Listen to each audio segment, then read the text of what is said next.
13వ అధ్యాయము 1 నుంచి 11 వరకు ఉన్న లేఖన భాగాన్ని చదువుకుందాం. తాను ఈ లోకం నుండి తండ్రి ఎద్దకు వెళ్ళవలసిన గడియ వచ్చినని యేసు పస్కా పండుగకు ముందే ఎరిగిన వాడని లోకంలో ఉన్న తన వారిని ప్రేమించి వారిని అంతం వరకు ప్రేమించను. వారి భోజనం చేయించుండగా ఆయనను అప్పగింపవాలని సీమోను కుమారుడు ఇస్కరియోతు యూదా హృదయంలో అపవాది ఇంతకు ముందు ఆలోచన పుట్టించి ఉండేది కనుక తండ్రి తన చేతికి సమస్తం అప్పగించిననియు తాను దేవుని ఎద్ద నుండి బయలుదేరి వచ్చిననియు దేవుని ఎద్దకు వెళ్ళవలసినదనియు యేసెరిగి భోజన పంక్తిలో నుండి లేచి తన పై వస్త్రం అవతల పెట్టివేసి ఒక తువాలు తీసుకొని నడుములకు కట్టుకొని అంతటా పల్లెంలో నీళ్లు పోసి శిష్యుల పాదములు కడుగుటకును తాను కట్టుకొని ఉన్న తువాలతో తుడుచుటకును మొదలుపెట్టెను. ఇట్లు చేయించు ఆయన సీమోను పేతురు వద్దకు వచ్చినప్పుడు అతడు, ప్రభువా, నీవు నా పాదములను కడుగుదువా అని ఆయనతో అనెను. అందుకు యేసు, నేను చేసిందని ఇప్పుడు నీకు తెలియదు, కానీ ఇక మీదట తెలుసుకుందువని అతనితో చెప్పగా, పేతురు, నీవెన్నడూ నా పాదము కడగరాదని ఆయనతో అనెను. అందుకు యేసు, నేను నిన్ను కడగనెడలా నాతో నీకు పాలు లేదని. సీమోను పేతురు, ప్రభువా, నా పాదము మాత్రమే కాక నా చేతులు నా తల కూడా కడగమని ఆయనతో చెప్పాను. యేసు అతను చూసి, స్నానం చేసిన వాడు పాదము తప్ప మరేమీ కడుక్కొనక్కర్లేదు, అతడు కేవలం పవిత్రుడయ్యను. మీరును పవిత్రులు కాదు, మీలో అందరూ పవిత్రులు కాలేను. తనను అప్పగించి వారిని ఎరిగిన కనుక మీలో అందరూ పవిత్రులు కారని ఆయన చెప్పాను. దేవుడి యొక్క పరిశుద్ధ లేఖనాలను మన ఇంట్లో దీవించి ఆశీర్వదించుగాక. ఆమేన్, ఆమేన్, ఆమేన్. ఉండగా జీవిత పర్యంత వరకు నీ సాక్షిగా సాధనంగా ఉండటానికి మీ కృపాసనాలు దయచేసి గాక. వివాహం ఘనంగా మర్యాదగా పరిశుద్ధంగా మీరు జరిగించండి. వాతావరణం మీ యొక్క అత్యంలో మీరు ఎంచుకోమని ప్రార్థిస్తున్నాం తండ్రి. స్తోత్రం. ఈ సమయం వల్ల మా తల్లి ప్రార్థించే ప్రతి ఒక్కరిని మీ జ్ఞానాత్మక నింపడి పాడిన బిడ్డను బట్టి దేవ వాక్యం చెప్పిన బిడ్డలు కూడా మీ జ్ఞానాత్మక మీరు నింపమని ప్రార్థిస్తున్నాం. ఆయన చదువుకున్న లేఖన భావం ఆశించి విరిచి మా అందరి జీవితాల్లో మీరు పరిపంచమని ప్రార్థిస్తున్నాం. మనుషాత్మ అపవిత్రాత్మ జయిస్తున్న గద్దించి పాతలోగా వర్ణించమని ప్రార్థిస్తున్నాం. మేము వెళ్ళు ప్రతి ప్రదేశానికి మాకంటే ముందుగా మీరు వెళ్ళి కార్యం సఫలం చేస్తున్న విధానం బట్టి మేము స్తుతిస్తున్నాం. దేవా, మీకే స్తోత్రం, మీకే స్తోత్రం, మీకే స్తోత్రం, మీకే స్తోత్రం, మీకే స్తోత్రం, మీకే స్తోత్రం. మిమ్మల్ని మీరే మహింపరచడం ప్రార్థిస్తున్నాం.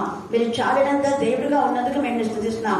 మీ కృపా ప్రేమ మహదైశ్యం బట్టి మేము స్తుతిస్తున్నాం. అయితే ఆ స్తోత్రం దేవా, నా ప్రభా, వాక్యంలో వాక్యంతో మీరు మార్చి వాక్యం ద్వారా బలపరచండి, వాక్యం ద్వారా ధైర్యపరచండి, వాక్యం ద్వారా స్వస్థపరచండి, వాక్యం ద్వారా దుష్ట శక్తులు, చీకటి శక్తులు, దురాత్మల, ప్రేతాత్మల చేతిబడి మాంత్రిక క్షుద్ధ శక్తుల నుంచి విడిపించమని ప్రార్థిస్తున్నాం.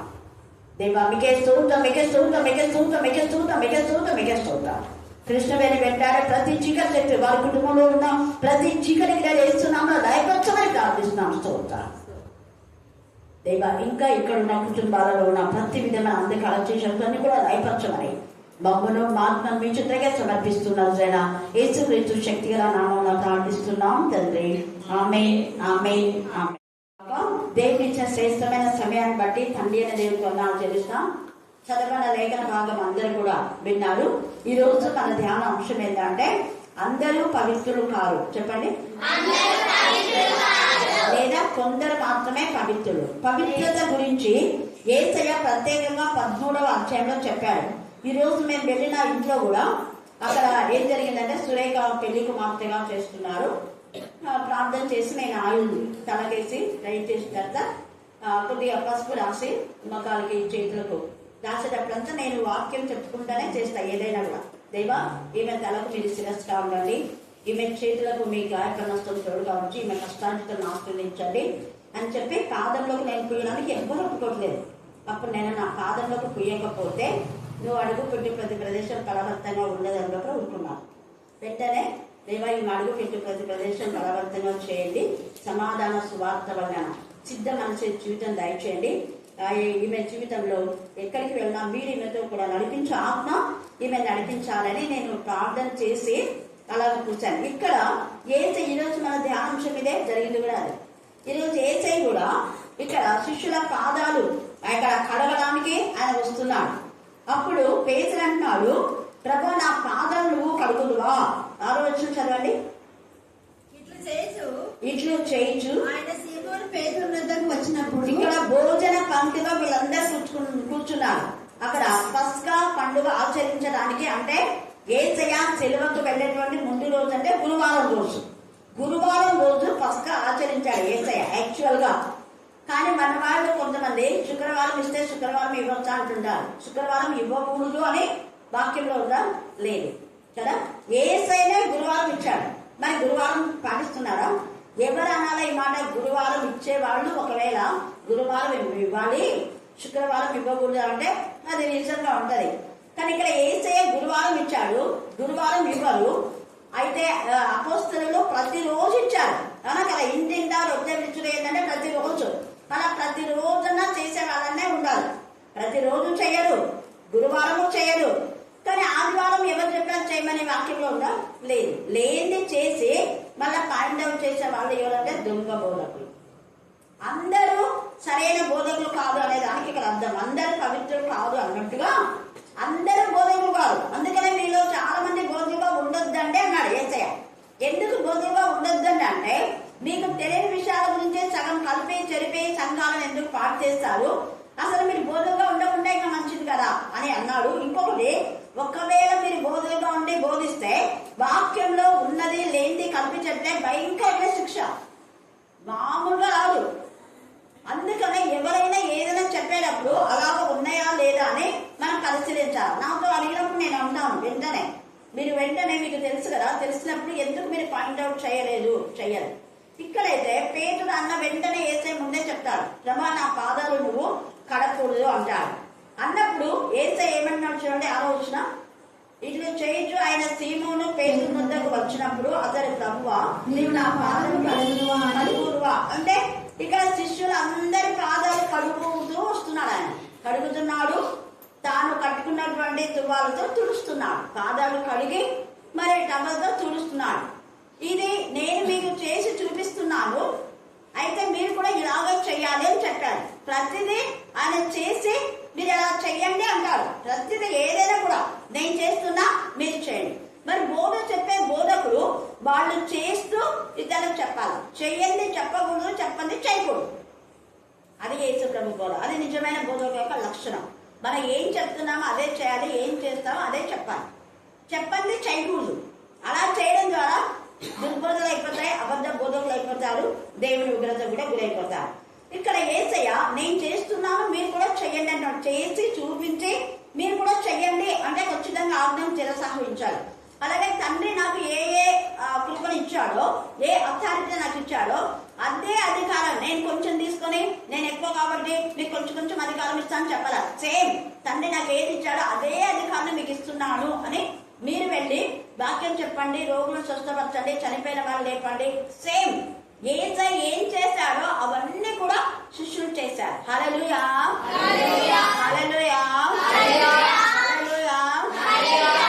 కారణం ఏంటంటే యేసయ్య వాళ్ళ యొక్క మరి అంటే ఎంత ఇదిగా వాళ్ళు దేవుల్లో హత్తుకొని ఆనుకొని జీవించారో, అంటే నేను చెప్పిన వాక్యాలు వీళ్ళ ఎంత ఫలించావో అని తెలుసుకోవడానికి. ఒకటి, వాళ్ళని వాడబడాలి, నా తర్వాత మళ్ళీ వీళ్ళు ఇలాగ ఉండకూడదు, వాడబడాలి, నాకంటే ఎక్కువ వీళ్ళు వాడబడాలి అన్న ఒక మంచి ఉద్దేశం.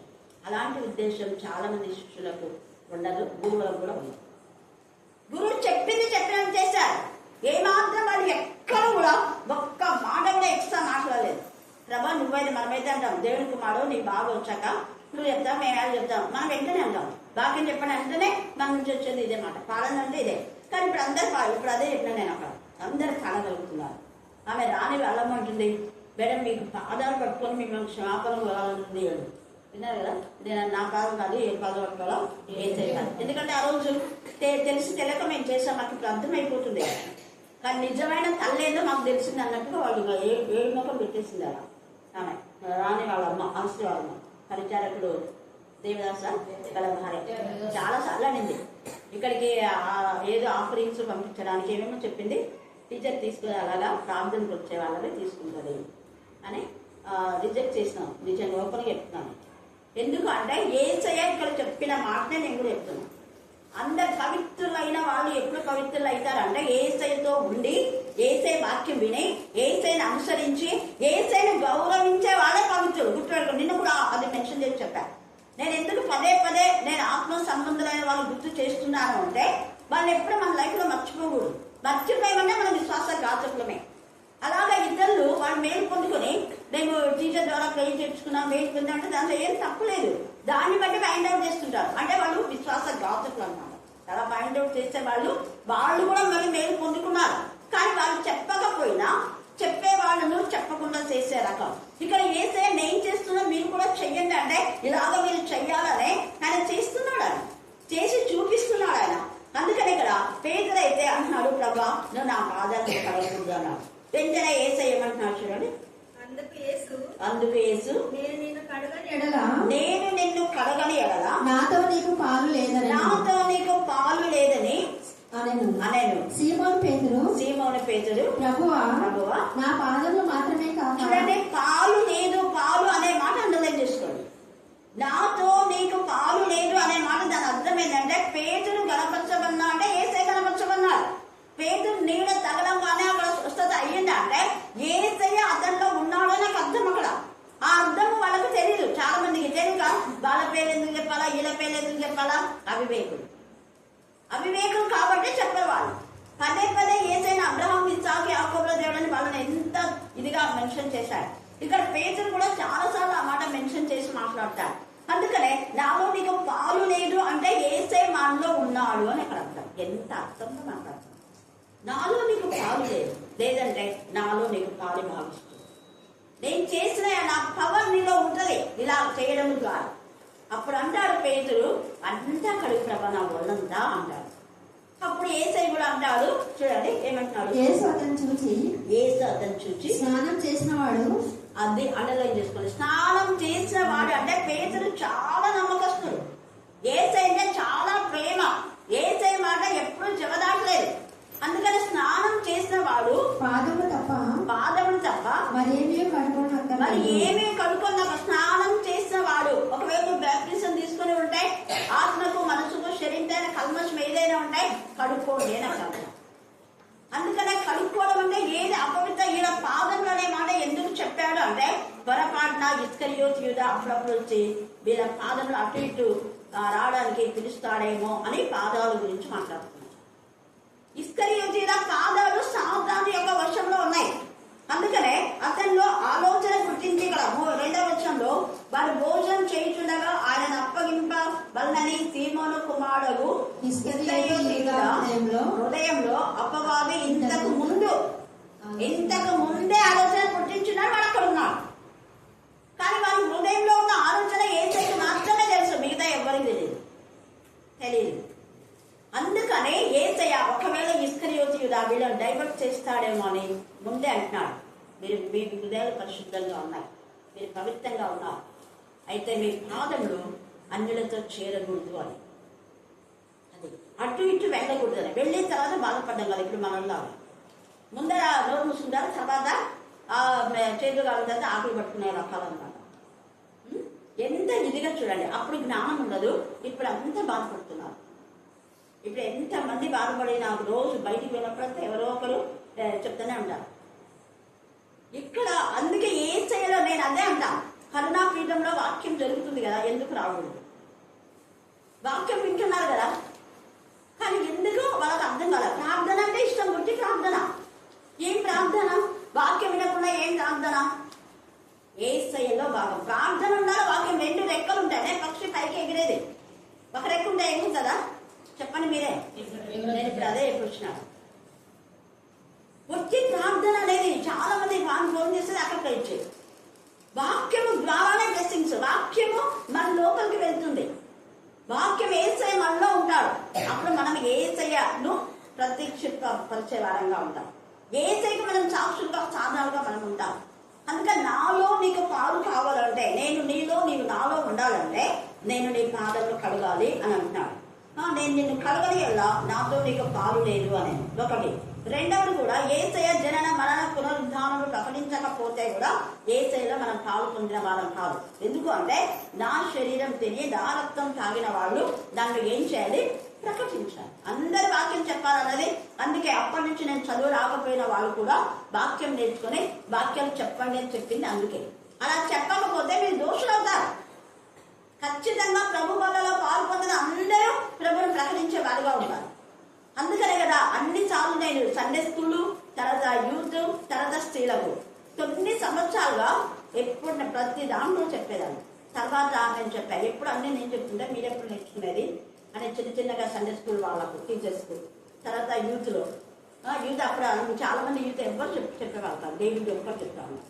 నేను ఇక్కడికి వచ్చినప్పుడు దేవుడు ఎక్కడే యూత్లో వాక్యం చెప్పాడు. తర్వాత మిగతా వాళ్ళు నేర్చుకున్నారు చెప్పడానికి. ఇప్పుడు బిల్డప్ ఇస్తున్నారు. దేవుడు అడుగుతాడు కదా, ఎందుకంటే ఇక్కడ వేసే బాధంతదే. నేను వెళ్ళిపోయిన తర్వాత నేను చేసినంత మీరు చెయ్యాలి అని. అందుకే ఇక్కడ చెప్తున్నాడు అన్నమాట, నాలో మీ పాలు ఉంటేనే, అలాగే మీరు పరిశుద్ధులుగా ఉంటేనే పరిశుద్ధమైన జీవితం ఉండాలి. లేదంటే వీళ్ళు వచ్చి వీళ్ళ శాతం దూరింది హృదయంలో. వాడు హృదయం అంతా అపవిత్రమే. అయినా కూడా ఏసై పాదాలు కలిగినాడు. చనిపోయే వరకు ఏసై హెచ్చరిస్తూనే ఉన్నాడు. ఇస్కరియోతు యూదా స్టబన్ హార్ట్, వాడు మామూలు. కొంతమంది ఎంత చెప్పినా మారాడు, వాళ్ళు భ్రష్టత్వానికి అప్పగిస్తాడు. దేవుడే అప్పగిస్తానన్నాడు. వాక్యం ఉంది, నాశనం పుట్టుని సృష్టించింది నాశనం చేయడానికే. వాడు నాశనం అయిపోతాడు. వాడు నాశనం చేస్తాడు, వాడు నాశనం అవుతాడు. ఇక్కడ మీరు అనేక ఆత్మలను ప్రభులోకి నడిపించండి, మీరు పరలోక రాజ్య వారసురాలు. ఇది అందుకనే యేసయ్య అంటున్నాడు కదా, సీమోను పేతురు, ప్రభువా నా పాదము మాత్రమే కాక నా చేతులు తల కూడా కడుగుమని ఆయనతో చెప్పాను. యేసు అతను చూసి స్నానం చేసిన వాడు పాదములు తప్ప మరేమీ కడుక్కొని అక్కర్లేదు. మంచి సాక్ష్యం. అంటే నువ్వు స్నానం చేసావు, నీ హృదయం శుద్ధిగా ఉంది పేతురు. ఏసైనా చెప్తున్నాడు ఇక్కడ ఏసైనా వాళ్ళ హృదయంలో ప్రవేశించింది. ఇస్కరియోతు యూదా గురించి, పేతురు గురించి నువ్వు మంచిగా ఉన్నావు. పేతురు నీ పాదంగా అటు ఇటు వెళ్ళకుండా ఒక్కో చోటు చెప్తాడు. నీకు ఇష్టం లేని చోటికి తీసుకొని వెళ్తారు. నువ్వు ఉద్యోగం అయిన తర్వాత అప్పుడు నీకు బాధ అనిపిస్తుంది. కానీ నువ్వు ప్రార్థన చేసి మళ్ళీ అనేకమైంది మరి వాటిపైన నువ్వు విజయాన్ని పొందుకుంటావు అని చెప్తారు. పేతురు నా బండ మీద సంఘాన్ని కడతావు నువ్వు అని, తీస్తూనే బండ పైన సంఘాలను కడతావని పేతురుకు వాగ్దానం చెప్తారు. తర్వాత సాతాను జల్లెలాగా నేను చదివించడానికి వచ్చింది పేతురు, నీ కోసం నేను వేడుకున్నా అంటాడు. ఇస్కరియోతు యూదా కోసంగా యోహాను సువార్త 17 చదివితే మీకు అర్థమైపోతుంది. అక్కడ నా సంపూర్తి నశించాలని అంటాడు. నా సంపూర్తి బాగా కావాలా ప్రభా అని చేయడు. చేస్తారా? ఉందా ప్రార్థనలో? లూసిఫర్ బాగా కావాలని చేసినాడే కదా. వాడి బుద్ధి అదే. వాడు బాగా కావాలన్నా కావాలి. కొంతమంది ఎంత చెప్పినా వాడు మామూలు అంతే, వాళ్ళ బతుకులు అంతే, విశ్వాస ఘాతకులు అన్నమాట. దేవుని ద్వారా మేలు పొంది దేవునికి యాంటీగా మాట్లాడాలి. దేవుని పైన హెచ్చించుకోవడం. నీకంటే నేనేం ఎక్కువ తక్కువ, నేను కూడా నీతో ఈక్వలే. గురువు కంటే శిష్యులు ఎప్పుడు ఎక్కువ కాదు. అది మళ్ళీ ఇక్కడ కూడా నాకు చెప్తాడు. కింద 16వ వచనంలో, దాసుడు తన యజమానుని కంటే గొప్పవాడు కాడు. దాసుడు అంటే ఒక తల్లి కూడా నీకు యజమానురాలే, ఒక తండ్రి, ఒక అధికారి, లేదా నీకు ఆత్మీయంగా నడిపించిన పెద్దలు, అందరు వీళ్ళంతా కూడా నీకు యజమానులే. నువ్వు ఎప్పుడైతే యజమాని గౌరవిస్తావో దేవుడు నిన్ను గౌరవిస్తాడు. అందుకని ఇక్కడ ఎవరైనా వాక్యం చెప్పేటప్పుడు అనుకుంటారు అన్నమాట, తండ్రి అనే దేవుడికి ఫస్ట్ చెప్పండి అంటాం. తండ్రి అనే దేవుడి నామం పేద వందనాలు, అలాగే పెద్దలకు లేదా ఆత్మీయ తల్లికి అని ఇలా చెప్తుంటారు. చెప్పడంలో అది తప్పే, దేవుడికి కనపరిచినట్టుగా.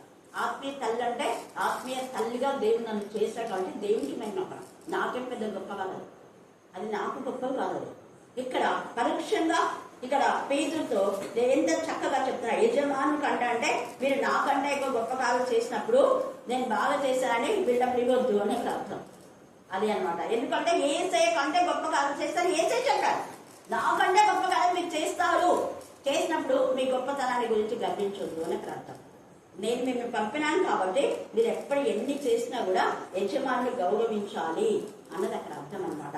అలా గౌరవించాలంటే నో మేనర్స్ అంటారు, అవునా కాదు? గౌరవించడం వీళ్ళు మర్యాద లేదు అంటాం. అలాగా చూడండి ఇక్కడ. అందుకనే అంటున్నాడు కదా ఎంత చక్కగా. మళ్ళీ అంటున్నాడు 10వ వచనంలో, యేసు అతన్ని చూచి స్నానం చేసిన వాడు పాదం తప్ప మరి ఏమి కడుక్కొని అక్కర్లేదు, అతడు కేవలము పవిత్రుడు అయ్యాను. ఏదగా పవిత్రుడు, నువ్వు పవిత్రుడు. ఎంత తేటగా మాట్లాడుతున్నారు. మళ్ళా ఏమంటున్నారు, మీరును పవిత్రులు కానీ మీలో అందరూ పవిత్రులు కాదు. ఈ రాత్రి మనలో కూడా దేవుడు అడుగుతున్నారు, మీరు పవిత్రులు. మరి అందరూ పవిత్రులా? అందరూ కాదా? ఎవరు ఇస్కరియోతు యూదా లాగా ఉన్నారు? ఆత్మ పరిశీలన మనం చేసుకున్నాం. మీరు అందరూ కాదంటున్నాడు కదా. దేశంలో పవిత్రపరిచాడు దేవుడు, కానీ దేశంలో అందరు పవిత్రపరిచాడా అంటే లేదు. ఎవరిని పవిత్రపరచాలో వాళ్ళని పవిత్రపరచాలి. చాలా మంచిది. కొన్ని భూమి నేలలు అలాగనే ఉంటాయి. యెహెజ్కేలు 47లో ఆ యొక్క సముద్రం నీటిలో నది నీరు పన్నప్పుడు సముద్రం నీరు ఉప్పు నీరు యాక్చువల్గా సముద్రం నీళ్ళలో నది నీరు పన్నా కూడా నీళ్ళు ఉప్పే ఉంటాయి. అది మనకు అందరూ తెలుసు జనరల్ గా. కానీ అక్కడ నది నీరు సముద్రం నీరులో పడినప్పుడు సముద్రం నీరుగా ఉన్న ఉప్పు నీరు మంచి నీళ్ళు అయిపోతుంది. Thank you. యెహెజ్కేలు 40 చదివేటప్పుడు దాని మర్మాన్ని గురించి మనం తెలుసుకున్నాం. ఈ రాత్రి కాల సమయం అందు నువ్వు వాక్యం చెప్తే అవతల వ్యక్తిలో ఉన్న చెడు లైన్ అయిపోవాలి. చెడు లైన్ కాలేదు అంటే కొన్ని భూమి నేలలు బురద నేల అలాగే ఉన్నాయి, అవి పవిత్రంగా. ఇక్కడ కూడా అంతే, ఎంత చెప్పినా కూడా వీడు అంతే. 11 మంది ఏసైకో హత్తుకొని అమ్ముకొని గౌరవిస్తున్నాం. ఏసై చెప్పిన మాట చెప్తున్నాం. ఏసైకి సాక్షిగా ఉన్నాడు. వీడు ఎప్పుడు వీడి బతుకులో ఏసై పేరు కూడా ఎత్తాడు. ఏసై పేరు కూడా ఎత్తాడు. చూడండి, ఆత్మీయ గురువు, కానీ ఏసైనే అప్పగించడానికి వేరే వాళ్ళ పైన కన్నాలు పడుతున్నారు. అందుకని అందరూ మీరు పవిత్రులు కారని, తను అప్పగించు వారిని ఎరిగని కనుక మీరు అందరూ పవిత్రులు కారని ఆయన చెప్పాడు. అందుకనే చెప్పాడు. కాబట్టి ఈ సమయంలో పవిత్రులు అనే మాట ఏంటి అంటే, పవిత్రులుగా ఉన్న వారి యొక్క లక్షణం ఏంటంటే వాళ్ళు ఆత్మల భారం కలిగి ఆత్మలను వెంటాడతారు. ఒకటి, పవిత్రులుగా ఉన్నటువంటి వాళ్ళు ఆత్మీయ క్రమశిక్షణలో ఉంటారు. రెండవది, పవిత్రులుగా ఉండే వాళ్ళు దైవికమైనటువంటి జ్ఞానం కలిగి ఉంటారు. వీళ్ళకి అంతా దైవ జ్ఞానం ఉంది, వీడికి అపవాది జ్ఞానం ఉంది. ఎట్టెట్ట పట్టియాలో ముందు పెట్టుకొని నేను పట్టిస్తుందో ముందనే వాళ్ళు ఇస్తారు. ఏసుప్రభుని ఎలా పట్టుకోవాలి? అక్కడ ఏసైడ్ ఆగిన ఒకడు కూడా ఉన్నా ఉంటాయి కదా, యోహాను, అంతా ఏసైలాగానే ఉంటారు. ఏం పర్వాలేదు, నేను ముందు పెట్టుకుంటాను, అప్పుడు ఆయన పట్టుకోండి. అది సైతాన్ యొక్క జ్ఞానం. వీళ్ళకైతే దైవికమైన జ్ఞానం, ప్రభా అంత నన్ను పొందు కదా, నేను శుద్ధి కావాలి. ఎంత ఆశ, ఎంత ఆశ. ఆల్రెడీ పవిత్రమని ఏసై చెప్పిన తర్వాత నువ్వు అయిపోయినా నీ పాదములు మాత్రమే అపవాది అటు ఇటు తీసుకువెళ్లకుండా. అందుకనే దైవికమైనటువంటి పవిత్రులైనటువంటి గుణ లక్షణం ఏంటంటే వాళ్ళు ఆత్మీయ క్రమశిక్షణ కలిగి ఉంటారు, ఆత్మల భారం కలిగి ఉంటారు, దైవ జ్ఞానం కలిగి ఉంటారు. తర్వాత చురుగ్గా ఉంటారు. చురుకుగా ఇక్కడ పేతురు చెప్పిన వెంటనే పోయి అక్కడ పోయి సముద్రంలో మొదటి చేప గాలం వేయి, మొదట ఒక చేప పడుతుంది, ఆ చేప నోట్లో కాయిన్ ఉంటుంది అంటాడు. ప్రభా ఇప్పుడు నేను పోవాలా? పగలు ఎక్కడైనా చేపలు పడతాయా? రాత్రి అయితే చేపలు పడతారు అన్నాడే మనమైతే వెంటనే అంటాం. అట్లా అనేటోళ్ళు సైతాన్ని సంబంధం గుర్తుపెట్టుకోండి. ఇస్కరియోతు ఎప్పుడు ఏం చెప్పినా కూడా దానికి ఆటంకమే చెప్తున్నారు. ఎక్కడ చూడ అంతే. అక్కడ ఆమె పాదాలు కడుగుతుంటే అందరు ఒప్పుకున్నారు, మనం మిగతా అందరికీ కూడా పుల్లలు పెట్టింటారు. ఎటగడు చుట్టూ ఆమె గురించి తెలియదు, ఇందరకు వేసేయాలని గుండుకున్నారు. అంతా గునకుండా ఇంకా దగ్గరకు వచ్చి ఇస్కరియోతు, ఏం మరియా, ఎంత డబ్బులు 300 దేనారాలు పెట్టి ఇంత ఖరీదైనటువంటి ఊట పాదాలు గడిగి పారబోస్తుంది. అదే డబ్బులు బీదకు ఇచ్చిందే వాడు ఎప్పుడు బతుకులో బీదకు ఇచ్చాడు. తన దగ్గర డబ్బులు ఉన్నాయి. కొంతమంది బీద గురించి మాట్లాడతారు. ఈరోజు యూట్యూబ్లో ఒకటి సెండ్ చేస్తున్నారు, అదే వడ్డీకి ఇవ్వచ్చు అనే మొన్న వచ్చిన మన బ్రదరే చెప్పండి వాక్యం. వడ్డీకి ఇవ్వకూడదు అని చెప్పేటటువంటి పరిచయులు బోధకులు సిగ్గులేదు వాళ్ళకు. వాళ్ళేమో వడ్డీకి తీసుకుంటారు, బ్యాంకులో తీసుకుంటే వడ్డీ కడతారు కదా, వాళ్ళు కట్టాలి. వాళ్ళ భార్యలు పొదుపు లక్ష్యంలో ఉంటారు. పొదుపు లక్ష్యంలో ఉండే వాళ్ళు వడ్డీ కడుతున్నారా లేదా? అది నేను కొంతమందికి సెండ్ చేసిన, మన దాంట్లో గ్రూప్లో పెట్టినాం చూడండి. నాకు ఎవరు సెండ్ చేసినారు అంటే కరెక్ట్ చెప్పినాడు ఆయన. ప్రతి దానికి కారు తీసుకుంటారు, కారు దానికి వడ్డీ కడతారా లేదా? కడతారు. ఇల్లు రెంట్, ఇప్పుడు కొంతమంది ఇల్లు కట్టించుకుంటారు, ఇల్లు రెంట్ చూపిస్తారా? ఇవాళ రెంట్కి ఇస్తారు కదా, మరి ఇవన్నీ ఇస్తావు నువ్వు మళ్ళీ వేరే వాళ్ళకేమో వడ్డీకి తీసుకోకూడదని చెప్తావు. నువ్వేమో తీసుకుంటున్నావు, నువ్వేమో వడ్డీ ఇస్తున్నావు అక్కడ. మరి అవునయ్యా వడ్డీ కట్టకూడదని వాక్యంలో ఉంది కాబట్టి నేను కట్టను అంటే వాడు ఇస్తాడా నీకు డబ్బులు? ఊరుకుంటాడా వాడు? నాకు తల్లి కనిపిస్తాడు కదా. ఇలాంటి బోధకులు ఉన్నారు, అబద్ధ బోధకులు వినొద్దండి. వాళ్ళను ఏమో ఒక మాట మెన్షన్ చేసినారు అక్కడ, నిలదీయండి. మీరు వాళ్ళు నిలదీయడం లేదు కాబట్టి వాళ్ళు ఇలాంటి దుర్బోధలు చేసి వెళ్ళిపోతున్నారు. వాళ్ళు మోయలేని భారాన్ని మీ పైన పెడుతున్నారు. కొత్త నిబంధనలు ఎక్కడా చెప్పలేదు అన్నమాట. ఏసైనా పదే అది నేను ముందే చెప్పినారని వాళ్ళు చెప్పినారు. 5 తలాంతుల గురించి. ఈ ఒక్క తలాంతుని వాడ దాచిపెట్టకుండా షావుకారుల దగ్గర పెడితే ఏమన్నాడు యేసయ్య? వడ్డీతో కూడా నేను వడ్డీతో ఏసైనా చెప్పాడు అక్కడ, ఆ మాట చర్చ చెప్పినాడు ఆయన. కొత్త నిబంధనలు లేదా పాత నిబంధనలు కూడా ఏమన్నా అంటే 3 రూపాయలు 4 రూపాయలు వడ్డీ అనేది లాభంకు దుర్లాభం అని అక్కడ. లాభం లేదు, దుర్లాభం అనేది. దుర్లాభంకు ఇవ్వకూడదు. 2 రూపాయలు కానీ 3 అది దుర్లాభం. యాక్చువల్గా అయితే గవర్నమెంట్ 2 రూపీస్ కంటే తక్కువ ఇస్తే అది నాకు బ్లెస్సింగ్స్ అన్నట్టుగా ఆయన మాట్లాడారు. ఇప్పుడు మనం గోల్డ్ ఏదైనా కుదపెడతాం, అక్కడ మనం వడ్డీ కట్టాల్సిందే కదా. ఇంకేదో చెప్పినాడు ఆయన వాళ్ళ చెల్లెల గురించి చెప్పినాడు. మా చెల్లి నాకు 2 lakhs అడిగింది, నా దగ్గర లేవు, నేను వేరే వాళ్ళ దగ్గర తెచ్చి ఇచ్చినాను నేను. ఇప్పుడు ఆమె నాకు ఇంట్రెస్ట్ ఇస్తుంది. ఏంటన్నా నువ్వు వాక్యం చెప్తావు, నువ్వు వడ్డీ అడుగుతావా అంటే ఎలా ఉంటుంది అది? ఇవ్వడం తెచ్చిచ్చేదో ఆపద ఉంది కదా, తెచ్చిస్తాను నేను. కానీ మా చెల్లెమ్మ అలా ఉంది అని నేను చెప్పకముందే ఇచ్చేస్తుంది, నేను పోయి మళ్ళీ వాళ్ళకి ఇచ్చేస్తున్నాను అని చెప్పాడు. సొంత వాళ్ళకు మన దగ్గర ఎక్కువ ఉంటే సహాయం చేయొచ్చు. అలాగా మనం చెయ్యని వాటిని చెప్పకూడదు, చెప్పే వాటిని చేయకుండా ఉండకూడదు. ఇక్కడ యేసయ్య అంటున్నాడు కదా, మీరంతా పవిత్రులే అంటే దాని అర్థమైంది మీరు అందరూ పవిత్రంగా చెయ్యాలి అని అక్కడ అర్థం. ఇన్నర్ మీనింగ్ అది. మీరు కూడా నేను ఎలా చేశానో మిమ్మల్ని అందరినీ కూడా నేను పవిత్రంగా చేశాను. కాబట్టి ఎవరిలో అపవిత్రతలోకి మీరు వెళ్లకుండా అనేకులు మీరు కూడా పవిత్రంగా చేయాలనే ఉద్దేశంతో అక్కడ మాట్లాడి, మీరు ఒకవేళ నా సంస్కృతులు ఏమైనా మీ దగ్గరికి వచ్చి మాట్లాడితే వాడు క్రియలు మాత్రమే మీరు నశింప చేయాలి. నేనేం చేశానో అలాగా మీరు చేయాలనే ఉద్దేశంతో మాట్లాడుతున్నాడు. కాబట్టి ఈ రాత్రి కాల సమయంలో మనం పరిశుద్ధంగా ఉండాలి, పవిత్రత కాపాడుకోవాలి. మన పక్షంగా దేవుడు వ్యాజ్యమాడిగా ఉంటున్నాడు. ప్రకటన 12:7 కూడా దేవుడు మన పక్షంగా వ్యాజ్యమాడి మనకు కావలసినటువంటి మరి నిత్య నరకం నుంచి విడిపించబడి నిత్య జీవంలోకి ఆయన నడిపించేటటువంటి వాడుగా ఉంటున్నాడు. కీర్తన 119:74 చదవండి. 119వ కీర్తన 74 వచనం.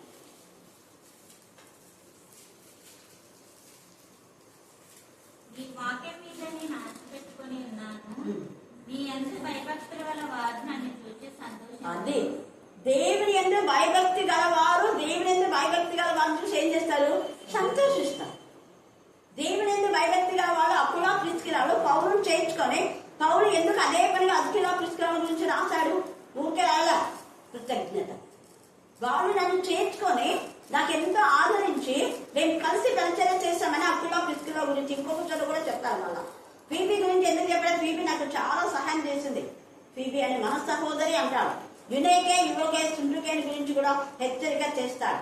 వీరంతా దేవుని గణపరచండి అనే మాటలో మాట్లాడతాడు. ఇక రోమా 16 కూడా నా ప్రియురాలకు ప్రశ్నించిన కూడా ఆమె బహుగా ప్రయాసపడింది. రూపు తల్లే, ఆమె నాకును కూడా తల్లే అని ఎంత బాగా చెప్తున్నా. ఆమె నాకును కూడా తల్లే నన్ను చెప్తున్న వాళ్ళగా ఆత్మీయంగా నడిపించింది రూపు తల్లి. అందుకని 16లో ఆమె నాకును తల్లింది. నేను ఎందుకు పదే నా ఆత్మీయ తండ్రి గురించి చెప్తానంటే అలా చెప్పడం బట్టే దేవుడు నన్ను ఇంతవరకు ఆస్వాదించి అనేక ఆత్మల భారం కలిగి నిలబెట్టాడు. విశ్వాసఘాతుకు మనం కావద్దు. ఇక్కడ యేసయ్య పవిత్రులు అనే మాట మీకు చెడ్డ ఆలోచన రాకూడదు. నేను కూడా ఇప్పుడు వాక్యం చెప్తున్నాం కదా, మేము కూడా స్వస్థపరుస్తున్నాం కదా, యేసయ్య గురించి మాకెందుకులే అని అనుకోకూడదు. పవిత్రులైనటువంటి హృదయంతోనే మనం ఉంటాం. అందుకనే దేవుని పిల్లలు దేవుని కోసం రోషం కలిగినటువంటి పిల్లలుగా ఆత్మీయ క్రమశిక్షణలో ఆత్మల భారం కలిగి మనం సేవ చేసి అనేక ఆత్మలను కలుగు కోసమై సంపాదిస్తూ ఆత్మీయంగా మనము యథార్థంగా కలిగి చురుగ్గలటువంటి బిడ్డలుగా దైవికమైన జ్ఞానంతో దేవుని మహిమపరుస్తాం. దేవుడు ఈ లేఖన భాగాన్ని దీవించి ఆశీర్వదించుగాక. ఆమేన్ ఆమేన్ ఆమేన్. తండ్రి నీ అపరంజి పాదములకు వందనములు, స్తుతులు స్తోత్రములు తండ్రి. నేను ఈ రాత్రికాల సమయంలో తండ్రి నేను చిన్న మందగా చేరి నేను స్తుతించే భాగ్యాన్ని ఇచ్చిన విధానం బట్టి కృతజ్ఞతాస్తుతులు స్తోత్రం తండ్రి. నీకు వార్తే తండ్రి నేను చెప్పిన ఉండే వాక్యం తండ్రి. నేను సైతాన్ వాడు ఎత్తిపోకుండా తండ్రి మా హృదయాలలో నీరు కట్టి ఫలింపజేసే భాగ్యాన్ని దయచేయమని ప్రార్థిస్తున్నామయ్యా. నీకే స్తుతి స్తోత్రం తండ్రి. నేను నీ కుమార్తెకు శక్తిని బలమును ఆరోగ్యమును దయచేయమని ప్రార్థి మరొకసారి గర్భఫలం దయచేసావు తండ్రి. అందరిని బట్టి కోట్లాది వందనాలు స్తుతులు స్తోత్రం. ప్రసవ దినం వరకు తోడు నీడగా ఉండండి తండ్రి. నీ బిడ్డకి ఎలాంటి ఇబ్బంది లేకుండా కాచి కాపాడుతోనే ప్రార్థిస్తున్నామయ్యా. నీకే స్తుతి స్తోత్రం తండ్రి. నేను చేరి వచ్చిన బిడ్డలందరికీ తండ్రి ఏ సమస్యలతో ఉన్నారు తండ్రి. నేను సమస్య తీర్చే దేవుడు మనం నమ్ముతున్నామయ్యా. నీకే స్తుతి స్తోత్రం తండ్రి. నేను కరుణాపీఠం మినిస్టర్ ప్రతి ఒక్కరు తండ్రి నేను ఎలాంటి ఇబ్బంది లేకుండా తండ్రి నీ ఆశీర్వాదంతో మమ్మల్ని అందరినీ తండ్రి దీవించి ఆశీర్వదించమని ప్రార్థిస్తున్నాం తండ్రి నేను షడ్రేక్ మేషేక్ అభ్యర్థికుల తండ్రి అగ్నిగుండంలో తండ్రి కాపాడిన దేవ నీకే స్తుతి స్తోత్రములు తండ్రి నేను దానియాలకి తండ్రి నేను సింహం గోనుల నుండి కాపాడిన దేవ నీకే స్తుతి స్తోత్రం తండ్రి నేను తండ్రి మేమైతే అనులము తండ్రి ఏమి తండ్రి నేను మమ్మల్ని తండ్రి ఎంతవరకు తండ్రిని కాచి కాపాడిన దేవా నీకే స్తుతి స్తోత్రములు చెల్లించుకుంటున్నాం తండ్రి మా పని పాటలందు తండ్రి నేను తోడి నీడగా ఉండండి మా కష్టాజీతంలో తండ్రి దీవించి ఆశీర్వదించమని ప్రార్థిస్తున్నాం అమ్మగారు తిరిగి వెళ్ళి వచ్చేంత వరకు తండ్రి నేను నీ కాపుదల దయచేయమని ప్రార్థిస్తున్నాం అమ్మగారు దర్శించిన ఇంట్లో తండ్రి ఎక్కడెక్కడ ప్రార్థిస్తున్నావో తండ్రి అక్కడ మీరుండి తండ్రి ఆశీర్వాదములు గుమ్మరించమని ప్రార్థిస్తున్నామయ్యా నీకే స్తుతి స్తోత్రములు తండ్రి చిన్న బిడ్డలు ప్రతిరోజు తండ్రి వాక్యాలు చెప్తున్నారు తండ్రి నేను ఆ బిడ్డలకు తండ్రి శక్తిని బలమును ఆరోగ్యమును తండ్రి తెలివిని దయచేస్తారని నమ్ముతున్నాను పిల్లల తండ్రి వయసునందు విద్యునందు వరదల